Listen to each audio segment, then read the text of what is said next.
Here's a line you've probably heard 1,000 times. The Islamic Golden Age proves Islam was tolerant, scientific, and enlightened. It's repeated in classrooms, it's cited in op-eds, it gets dropped into every conversation about the Middle East like it settles something. But here's the thing nobody wants to examine. Who actually built that Golden Age? What made it possible? And why did it end?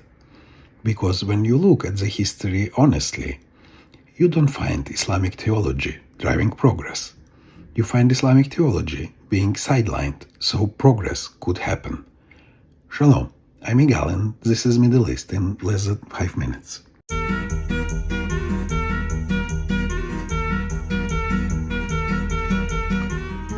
Where did the knowledge come from?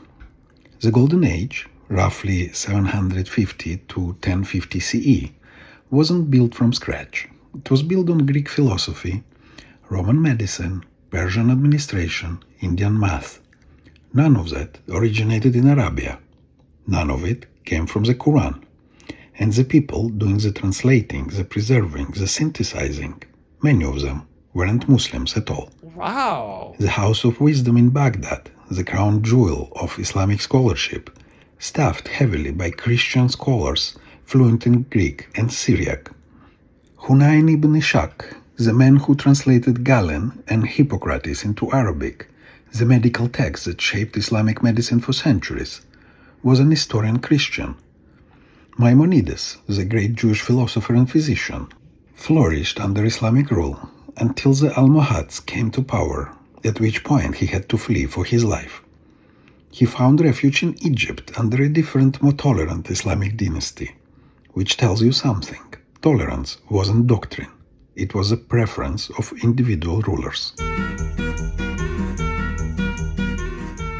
Now, were the brilliant Muslim scholars? Absolutely. Ibn Sina, or Avicenna, made genuine contributions to medicine.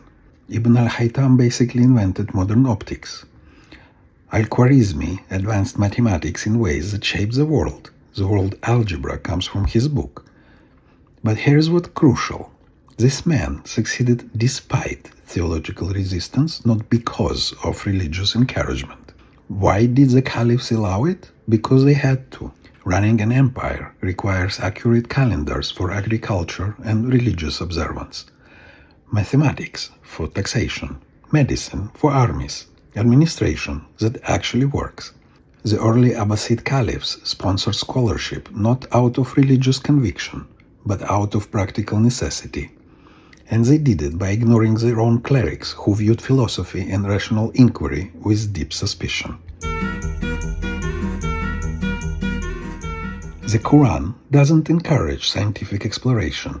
It emphasizes submission. The word Islam literally means submission. Questioning, doubting, testing. These aren't Quranic values. So science flourished only when rulers decided empire building mattered more than theological purity. So what happened when Orthodoxy returned? Enter Al-Ghazali, 11th century. His book, The Incoherence of the Philosophers, was a turning point. Philosophy, he argued, corrupts faith. Reason threatens revelation. Science leads to heresy. And he won the argument. After Ghazali, independent philosophy collapsed. Scientific inquiry slowed. Original thinking became dangerous. Then came 1258. The Mongols sacked Baghdad. The House of Wisdom was destroyed. Scholars were massacred. Libraries burned. Between theological suppression and physical destruction, the Golden Age was over. Europe, meanwhile, was just getting started, embracing the very Greek texts that the Islamic world had preserved but was now rejecting. Universities, debate, separation of faith and inquiry. The Islamic world didn't lose its edge because of crusaders or colonizers. It lost it because Orthodoxy won the internal battle. The tolerance myth. And let's talk about that famous Islamic tolerance. Jews and Christians weren't equals under Islamic rule. They were dhimmis, Protected, yes, but protected the way a protection racket protects you.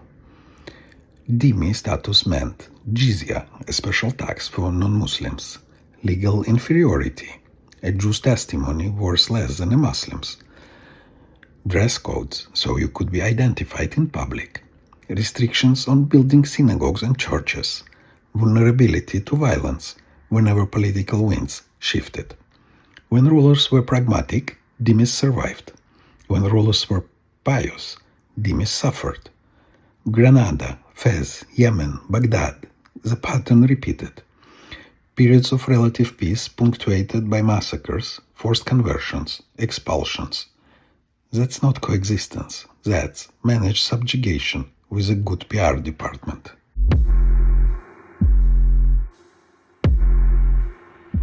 Why this myth survives?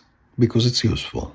The Golden Age myth gets deployed to argue Islam is inherently peaceful. Jews thrived under Muslim rule. The West disrupted a harmonious Middle East. Israel is a real problem. It's nostalgia weaponized into politics, but the history tells a different story. The Golden Age existed only when Islamic theology was softened, sidelined, or ignored. The moment Orthodoxy reasserted itself, the lights went out, and they haven't fully come back on.